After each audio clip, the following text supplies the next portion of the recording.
Hello everyone, welcome back to my YouTube channel. दोस्तों, पिछले video में हमने भौतिक विज्ञान के एक चैप्टर को कंप्लीट किया था। आज हम लोग जीव विज्ञान के वन लाइनर क्वेश्चंस देखने वाले हैं। तो चलिए शुरुआत करते हैं। प्रोटीन छोटे बिल्डिंग ब्लॉक से बने होते हैं जिन्हें जाना जाता है अमीनो एसिड के नाम से। प्रोटीन जो क्या होते हैं, छोटे बिल्डिंग ब्लॉक से बने हुए होते हैं जिन्हें अमीनो एसिड के नाम से जाना जाता है। अंगूर की खेती करने को या संवर्धन को कहा जाता है विटीकल्चर। अंगूर की खेती को क्या कहा जाता है? तो विटीकल्चर कहा जाता है। वह शब्द जो रेशम के कीड़े के वाणिज्यिक पालन को संदर्भित करता है, सेरिकल्चर। रेशम के कीड़े का पालन, यहाँ अंगूर की खेती करना विटीकल्चर कहलाता है और रेशम के कीड़े का वाणिज्यिक पालन को संदर्भित करता है, अर्थात इसका मतलब होता है कि रेशम के कीड़े के पालन को क्या कहा जाता है? तो सेरिकल्चर कहा जाता है। ऑर्निथोलॉजी का संबंध होता है पक्षियों से। ऑर्निथोलॉजी का संबंध किससे होता है? तो पक्षियों से होता है। एंटोमोलॉजी का संबंध होता है कीट से। एंटोमोलॉजी का संबंध किससे होता है? कीट से होता है। विज्ञान की वह शाखा जो ट्यूमर के बारे में बताती है, ऑन्कोलॉजी कहा जाता है। विज्ञान की वह शाखा जो ट्यूमर के बारे में बताती है, ऑन्कोलॉजी कहलाती है। आगे बढ़ते हैं।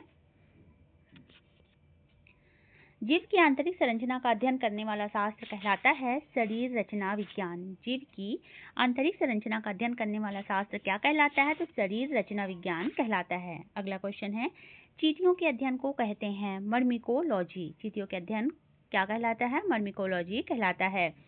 घाव का अध्ययन कहलाता है ट्रोमेटोलॉजी। घाव का अध्ययन क्या कहलाता है? ट्रोमेटोलॉजी कहलाता है। शिशु रोग के अध्ययन से संबंधित पीडियाट्रिक्स। शिशु रोग के अध्ययन से संबंधित जो होता है उसे पीडियाट्रिक्स कहा जाता है। नेक्स्ट है, जीन के भीतर आधार अनुक्रम परिवर्तन कहलाता है उत्परिवर्तन। जीन के भीतर आधार अनुक्रम परिवर्तन कहलाता है उत्परिवर्तन। विज्ञान की वह शाखा जिसमें आनुवंशिक अभियांत्रिकी के द्वारा मानव प्रजाति में सुधार लाया जाता है जानी जाती है यूजेनिक्स के नाम से। वृद्धावस्था एवं काल प्रभावन के विषय में ज्ञान प्राप्त करने की विधा को कहते हैं जेरेंटोलॉजी। वृद्धावस्था एवं काल प्रभावन के विषय में ज्ञान प्राप्त करने की विधा क्या कहलाती है? तो जेरेंटोलॉजी कहलाती है। सेरिकल्चर संबंधित है रेशम कीट पालन से। चलिए आगे बढ़ते हैं।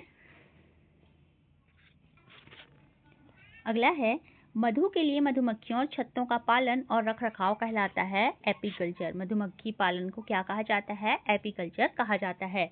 रेशम के रेशों के उत्पादन से रेशम के कीटों के पालन को कहा जाता है सेरिकल्चर। पौधों और पशुओं में जैविक घटनाओं जैसे फूल आना, पत्तियां निकलना, सुसुप्तावस्था, प्रजनन और प्रवासन आदि के समय का अध्ययन कहलाता है फिनोलॉजी। एक विज्ञान है जिसमें शरीर की संरचना का अध्ययन किया जाता है एनाटॉमी। एक विज्ञान है जिसमें शरीर की संरचना का अध्ययन किया जाता है एनाटॉमी कहलाता है। नेक्स्ट है, पौधों के विभिन्न पहलुओं के वैज्ञानिक अध्ययन को क्या कहा जाता है? वनस्पति विज्ञान। पौधों के विभिन्न पहलुओं के वैज्ञानिक अध्ययन को क्या कहा जाता है? वनस्पति विज्ञान कहा जाता है। कीटों का मनुष्यों, पर्यावरण और अन्य जीवों के साथ संबंधों का अध्ययन कहलाता है एंटोमोलॉजी। ऑर्निथोलॉजी संबंधित है पक्षियों के अध्ययन से। हर्पेटोलॉजी संबंधित है सरीसृप और उभयचर के अध्ययन से। उभयचर क्या होते हैं? उभयचर वे जंतु होते हैं जो पानी में भी रह लेते हैं, जो जल में भी रहते हैं और थल में भी रहते हैं, उन्हें उभयचर के नाम से जाना जाता है। तो हर्पेटोलॉजी किससे संबंधित है? सरीसृप और उभयचर के अध्ययन से संबंधित है।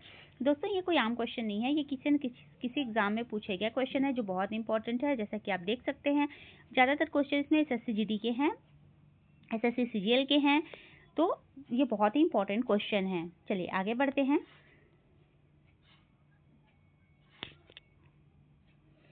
बागवानी की वह शाखा जो सब्जियों के उत्पादन, भंडारण, प्रसंस्करण और विपणन से संबंधित है कहलाती है ओलेरीकल्चर। बागवानी की वह शाखा जो सब्जियों के उत्पादन, भंडारण, प्रसंस्करण और विपणन से संबंधित है कहलाती है ओलेरीकल्चर। नेक्स्ट है, साइटोलॉजी निम्न के अध्ययन से संबंधित है कोशिका के। साइटोलॉजी क्या है? कोशिका के अध्ययन से संबंधित है। अगला है, देश निर्दिष्ट आबादी से स्वास्थ्य से संबंधित स्थितियों या घटनाओं के वितरण और निर्धारकों का अध्ययन और इस अध्ययन का स्वास्थ्य समस्याओं के नियंत्रण के लिए अनुप्रयोग है तो एपिडेमियोलॉजी। आगे बढ़ते हैं। माइकोलॉजी किससे संबंधित है या माइकोलॉजी किसका अध्ययन है? तो कवक का। माइकोलॉजी कवक का अध्ययन होता है। मानव शरीर के निम्न में से किस अंग से संबंधित विषय को हेपेटोलॉजी कहा जाता है? तो यकृत।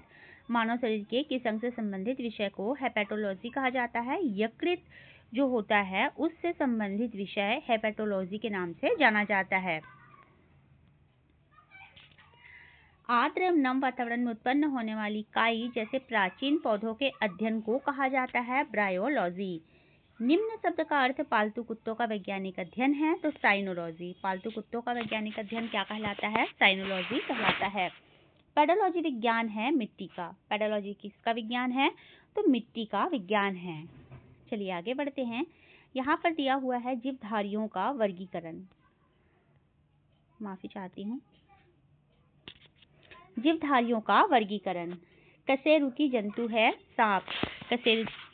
कशेरुकी जंतु कौन है? तो सांप है। अधिकृत चरित्र की विरासत के सिद्धांत को प्रतिपादित किया जीन बैप्टिस्ट लैमार्क ने। फ्लाइंग फिश क्या है? मीन क्या है? फ्लाइंग फिश है। मच्छरों के नियंत्रण हेतु प्रयोग होने वाली किटभक्षी मछली है गैम्बूसिया। एक जीवधारी के रूप में पृथ्वी का वैज्ञानिक नाम है ग्रीन प्लैनेट। नेक्स्ट है मानव सदृश लघुतम कपी है गिबन। मानव सदृश लघुतम कपी कौन है? गिबन है। दांत वाली व्हेल में विशालतम है स्पर्म व्हेल। भारत की सबसे बड़ी व्हेल है व्हेल शार्क। भारत की सबसे बड़ी व्हेल कौन है? भारत की सबसे बड़ी मछली कौन है? तो व्हेल शार्क है। शहतूत साल बनाई जाती है चीरू के बालों से। शहतूत साल किससे बनाई जाती है? तो चीरू के बालों से बनती है। चलिए आगे बढ़ते हैं। समुद्री घोड़ा है एक मछली। समुद्री घोड़ा क्या है? एक मछली है। गोल कृमि से होने वाला रोग है फाइलेरिया। गोल कृमि जिसे निम्टोड के नाम से भी जाना जाता है उससे होने वाला रोग क्या है? फाइलेरिया है। सबसे बड़ा अकेशरुकी है स्क्विड। पित्ताशय नहीं होता। किसमें? किस जंतु में पित्ताशय नहीं होता? तो चूहे में पित्ताशय नहीं होता है। लिंग गुणसूत्र नहीं होते हैं छिपकली में। लिंग गुणसूत्र किसमें नहीं होते हैं? तो छिपकली में नहीं होते हैं।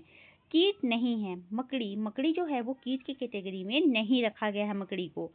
ठंडे रक्त वाले जानवरों की श्रेणी में आते हैं मेढक एवं सर्प। ठंडे रक्त वाले जानवरों की श्रेणी में कौन आते हैं? तो मेढक एवं सर्प आते हैं। आगे बढ़ते हैं। देखते हैं अपना अगला क्वेश्चन। पक्षी वर्ग में नहीं आता तो चमगादड़। चमगादड़ को पक्षी वर्ग में नहीं रखा गया है।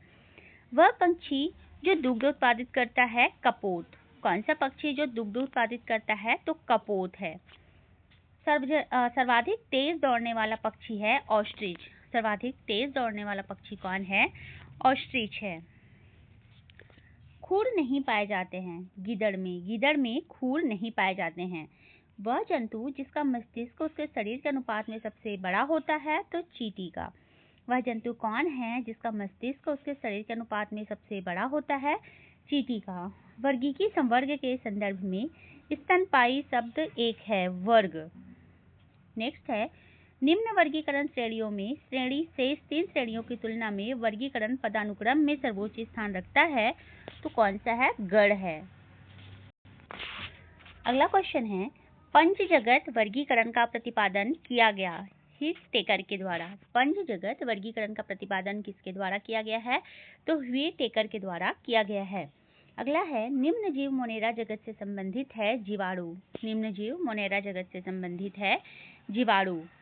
यदि दूध को ग्रीष्म काल में फ्रिज के बाहर रखा जाए तो वह खट्टा हो जाता है जिसका कारण है लैक्टोज एसिड में लैक्टोज शर्करा का रूपांतरण। दूध को अगर गर्मी के दिनों में फ्रिज से बाहर रख दिया जाता है तो वह खट्टा हो जाता है तो इसका कारण क्या होता है? लैक्टोज एसिड में लैक्टोज शर्करा का रूपांतरण।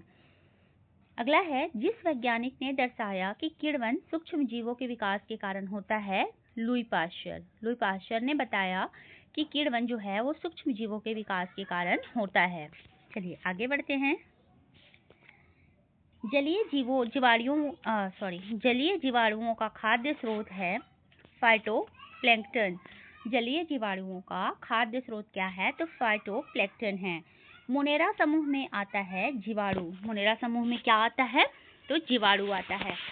इस जगत से संबंधित जीवों की कोशिकाओं में नाभिकीय झिल्ली अनुपस्थित है तो मोनेरा से संबंधित जो जीव होते हैं उनकी कोशिकाओं में नाभिकीय झिल्ली अनुपस्थित होती है। अमीबा निम्न जगत से संबंधित है तो अमीबा प्रोटिस्टा से संबंधित है। गति और आहार ग्रहण करने के लिए अमीबा डेस या कुटपाथ कहलाने वाले अंगुलियों जैसे एक या अधिक प्रक्षेपों को धकेलता है तो पादाप। गति और आहार ग्रहण करने के लिए अमीबा पादाप या कुटपाथ कहलाने वाले अंगुलियों जैसे एक या अधिक प्रक्षेपों को धकेलता है। ये क्वेश्चन एसएससी जीडी 2019 का है। चलिए आगे बढ़ते हैं। बहुकोषी जानवर नहीं है अमीबा। अमीबा क्या है? बहुकोषी जानवर नहीं है, वो एक कोषी जानवर है। अमीबा डेस प्रजाति के अंतर्गत आता है तो प्रोटोजोआ के अंतर्गत आता है। अमीबा प्रोटोजोआ प्रजाति के अंतर्गत आता है। स्यूडोपोडिया संदर्भित करता है कोशिका द्रव से भरा भुजा जैसा उभार। स्यूडोपोडिया संदर्भित करता है कोशिका द्रव से भरा भुजा जैसा उभार। एक कोषीय नहीं है हाइड्रा। हाइड्रा क्या है? एक कोषीय नहीं है, वह बहुकोषीय जंतु है। एक बहुकोषी जीव नहीं है तो पैरामीशियम। बहुकोषी जीव अमीबा भी नहीं है और बहुकोषी जीव पैरामीशियम भी नहीं है। चलिए सही सुमेलन देख लेते हैं। पक्षी सूची 1 दिया हुआ है और सूची 2 दिया हुआ है। तो पक्षियों के अध्ययन को ऑर्निथोलॉजी कहा जाता है। वंशागति के अध्ययन को जेनेटिक्स कहा जाता है। पर्यावरण के अध्ययन को इकोलॉजी और जीवाश्म को पेलियोबायोलॉजी कहा जाता है। फिर से रिपीट कर लेते हैं, रिवाइज कर लेते हैं इसे। पक्षी का ऑर्निथोलॉजी, वंशागति का जेनेटिक्स, पर्यावरण का इकोलॉजी, जीवाश्म का पेलियोबायोलॉजी। चलिए आगे बढ़ते हैं। द्विनाम पद्धति। द्विपदी नामकरण पद्धति की स्थापना किनके द्वारा की गई थी? तो कार्ल लिनियस के द्वारा की गई थी। द्विपदी नामकरण पद्धति की स्थापना कार्ल लिनियस के द्वारा की गई थी। जंतु जगत के बारे में पढ़ लेते हैं। मनुष्य निम्न वर्गीकरण के अंतर्गत नहीं आता तो पोरीफेरा के अंतर्गत नहीं आता है। मनुष्य किसके अंतर्गत नहीं आता है? तो पोरीफेरा वर्गीकरण के अंतर्गत नहीं आता है। एक बहुकोषी जीव है स्पंज। स्पंज क्या है? एक बहुकोषी जीव है। स्पंज प्राणी जगत के डैश संघ से संबंध रखता है तो पोरीफेरा से संबंध रखता है। स्पंज किस प्रजाति के अंतर्गत आता है? पोरीफेरा के अंतर्गत। डैश प्राणी संघ के प्राणियों को सामान्यतः स्पंज कहते हैं और वह लवणी व असमिति होते हैं तो पोरीफेरा। चलिए आगे बढ़ते हैं।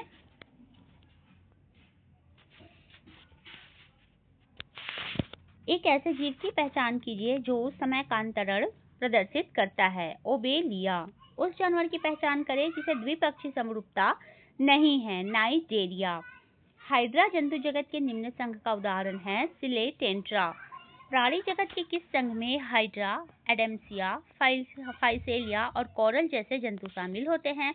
तो सिलेट्रेटा। जंतु जगत के निडेरियन संघ के अंतर्गत आता है कोरल। हाइड्रा में किस प्रकार का प्रजनन होता है? मुकुलन बंडिंग होता है। जेलीफिश किस संघ का एक उदाहरण है? तो संघ निडेरिया। सी एनिमोन्स डैश प्रजाति के अंतर्गत आते हैं? निडेरिया के अंतर्गत आते हैं।